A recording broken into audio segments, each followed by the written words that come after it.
Assalamualaikum, Sobahul Khair. Bertemu lagi dengan Bunda Nurul di pelajaran Bahasa Arab. Hari ini kita akan belajar bab 4 As-Sakanu, tempat tinggal. Ada beberapa pola pertanyaan pada percakapan dalam bab 4.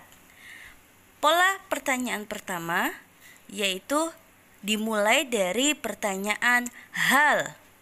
Hal tilka madrasatuka? Hal dalam bahasa Indonesia mempunyai arti apakah. Jadi jika ada pertanyaan dimulai dari hal, maka jawabannya di antara dua, antara ya atau tidak. Naam berarti ya, la berarti tidak. Seperti pada contoh berikut. Hal tilka madrasatuka? Apakah tilka itu madrasatuka sekolahmu? Apakah itu sekolahmu? Jawabannya na'am, tilka madrasati. Ya, itu sekolahku. Karena madrasati ditambahkan ya di belakangnya mempunyai arti kepemilikan aku. Madrasati, sekolahku. Atau jika jawabannya tidak, la, kita gunakan huruf la. La dzalika baiti, tidak, itu rumahku. Pola pertanyaan kedua dimulai dari kata madza. Madza berarti ada apa atau apa. Ketika madza amamal baiti dapat kita terjemahkan menjadi ada apa amama di depan. Ada apa di depan rumah? Untuk jawaban yang dimulai dari pertanyaan madza, maka jawabannya juga dimulai dari kata setelah madza. Karena pertanyaannya madza amamal baiti, maka dijawab dari amamal baiti. Misalnya bustanun wasi'un. Di depan rumah ada kebun yang luas.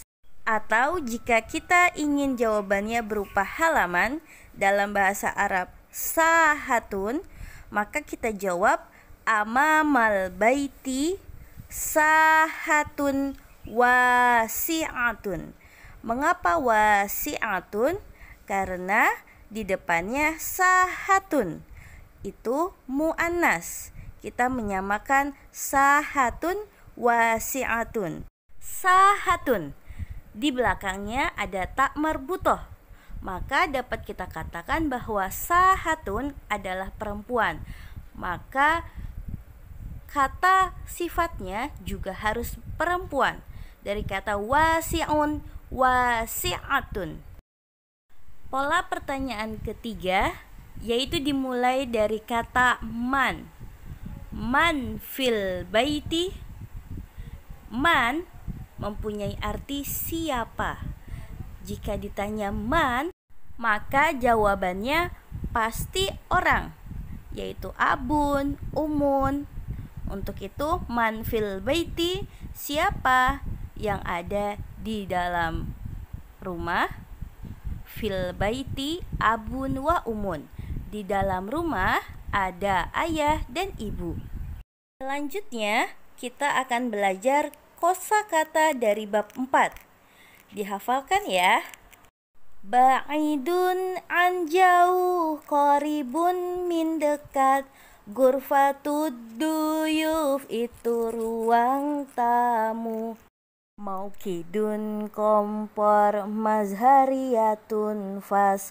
Matbahun dapur, sarirun tempat tidur. Hujrotun kamar, arikatun sofa. Mustadirotun bundar, sahatun lapangan. Madrasatun sekolah, bustanun kebun. wasi'un luas, mal'abun lapangan. Hunaka di sana, mindodatun meja, misbahun lampu, amama di depan, janiba di samping, waro'a di belakang, fi di dalam, aina di mana. Selanjutnya kita akan membahas tentang isim nakiroh dan isim ma'rifat. Isim nakiroh adalah isim atau kata benda yang bersifat umum. Contohnya baitun, faslun, madrasatun. Baitun, jadi setiap rumah yaitu dinamakan baitun. Belum ditentukan rumahnya yang mana, jadi masih umum. Dan pada isim nakiroh, di akhir kata selalu berharokat tanwin. Sedangkan isim ma'rifat yaitu isim atau kata benda yang sudah diketahui atau sudah tertentu. Jadi sudah diketahui mana rumah yang mana atau rumahnya siapa. Contoh al-baitu, rumah ini, rumah yang ini. Atau baiti, rumahku. Kita sudah tahu yang mana yang rumah yang dimaksud. Ketika isim ma'rifat, kita tidak akan menemukan tanda tanwin di akhir kata. Karena pada isim ma'rifat tidak menggunakan tanwin. Hanya menggunakan alif, lam di depannya. Atau isim yang menggunakan kata ganti atau domir di belakangnya. Contohnya tadi baiti, baituka, baituki, baituhu, dan baituha. Dan terakhir kita akan membahas tentang amama, min, janibah, waro'ah. Di depan, dari, di samping, dan di belakang. Jika kita bertemu kata-kata ini pada satu kalimat, maka kata atau isim selanjutnya setelah amama, min, janiba, atau waro'a itu harus dikasrohkan. Contohnya pada kata al-baitu amamal masjidi. Setelah kata amama ada kata al-masjidu.